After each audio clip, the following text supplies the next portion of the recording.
everybody? I'm here today with a driving lesson for beginners, and this driving lesson is on emergency swerve techniques.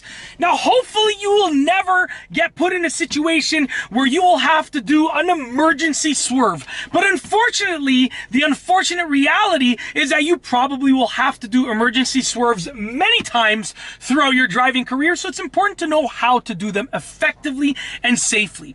I'm going to demonstrate and explain 3 emergency swerve techniques, and then I'm going to be just giving you a few bonus tips towards the end of the video, so make sure that you stay tuned towards the end of the video for those little bonus tips. And of course, smash that like button, give it a thumbs up if you're excited for learning emergency swerve techniques. Without further ado, let's get right into the video. I'm going to tell you what they are first, then I'll explain and demonstrate. Number 1 is swerve and continue, and these are just names that I've made up. They're not official names. Number 1, swerve and continue. Number 2, brake and swerve. Number 3, swerve and stop. So number 1, swerve and continue, okay? What you want to basically do is you are going to be swerving and continuing. Now, you can swerve and continue in the swerved part, so like off to the side of where you swerved, or you are basically going to be, you are going to be swerving and continuing where you originally started. So like I can swerve out of the lane that I'm in and continue in the other lane, or I can swerve out of the lane that I'm in and then continue back in my lane. Either way, I still consider it to be a swerve and continue. So let's go ahead. Now I'm going to try and keep it not so rough because I don't want the camera to go flying off and that'll kind of ruin the video. I'll probably still continue anyways because that's just the way that I roll, but you know, I'm probably going to do it rather slowly instead of doing like real swerves.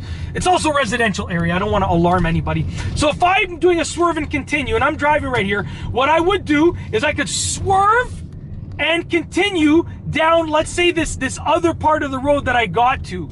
Or I might want to do a swerve and continue back to where I was. So I'm going to do a swerve and like return and continue. So I'm driving right here, and what I would do is I would swerve around, return back, and continue. But either way, you're swerving and then you're continuing to drive, okay? So you're swerving and you're continuing to drive. That's the first one. And I'll go over the bonus tips towards the end there. Now, the second one is going to be brake and swerve, okay? Now, and then the first one, I didn't touch the brakes at all. Now, the second one, I'm driving, I would brake and swerve. So I'm slowing down, but I'm still continuing. So I'm slowing down and I'm still continuing just like that. So I'm braking and swerving. So check this out. Once again, I'm driving. I'll get to a bit of a higher speed. We'll pick it up here. So I'm going to brake and swerve. I'm slowing down and I'm getting back, you know, let's say into the lane that I was in. So I'm going around the obstacle or the obstruction while I'm braking, but I'm still continuing to drive, okay? Now the third one is going to be swerve and stop. And for this one, I'm going to do it slowly just because I really don't want to slam on the brakes. The camera, like this car's got good brakes. The camera's probably going to go flying. It's happened before, trust me. So let's say I'm driving and I see an obstacle, right? I'm going to brake and swerve and I'm coming to a complete stop, okay? Once again, I'll just continue past the street and I'll demonstrate up ahead. So if I'm just driving on the street right here, okay?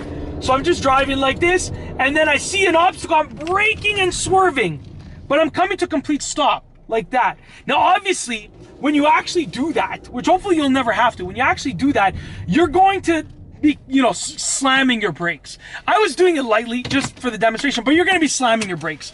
Now, a few bonus tips.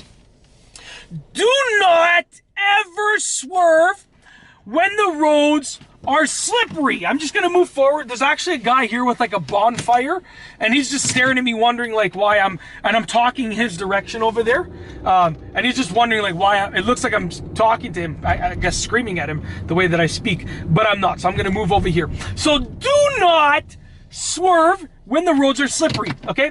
And that's because if you try and swerve and the roads are slippery, you might spin out, which might cause way more damage than would have been caused if you didn't swerve to begin with. So if the roads are slippery, if it's basically snowing, if it's raining, if the roads are wet, if it's a dirt road, those can be slippery as well. Please avoid swerving in those situations. Also, the second piece of bonus advice here is always check before swerving. You don't want to just swerve. You want to check your mirrors and blind spot quickly, like this. Like all it takes is like a quick check like that before you swerve. And let's say I'm driving. I'll show you how quick it can be. I'm driving and then an obstacle approaches, boom, I've already checked. And by the time I go like that and I do my scan of my rear view mirror, left side mirror, left blind spot, I can start swerving because I can see that it's safe to move. Okay? So always check. You don't want to just swerve because then, like I said, you might cause more damage than you're avoiding. That's always not a good thing. And then the last bonus tip is don't worry about signaling. I know that it just takes a moment, just like that. Bah, ready? Cha-cha! Just like I'm like a ninja when it comes to signaling. Bah! Cha-cha! Just like that. I know that signaling is quick, but it's an added step to think about. And that can add some crucial time because when you swerve, you usually have like fractions of a second. And this fraction of a second can use up the time that you would have used to avoid that obstacle or that person or whatever it is, or even worse, right? But that's it. That is my driving lesson on swerving techniques, aka emergency swerving techniques. Hopefully you never have to use them, but you probably will. So it's good to know what they are and practice them in an empty parking lot, just to get acquainted with them. So if you ever have to use them, you'll know exactly what to do. And that is it. If you like this video, please be sure to give it a thumbs up. Let me know what you think down below as a comment. And of course, be sure to subscribe for more great car and driving videos just like this one. And that's all I have for you today. Thanks for watching.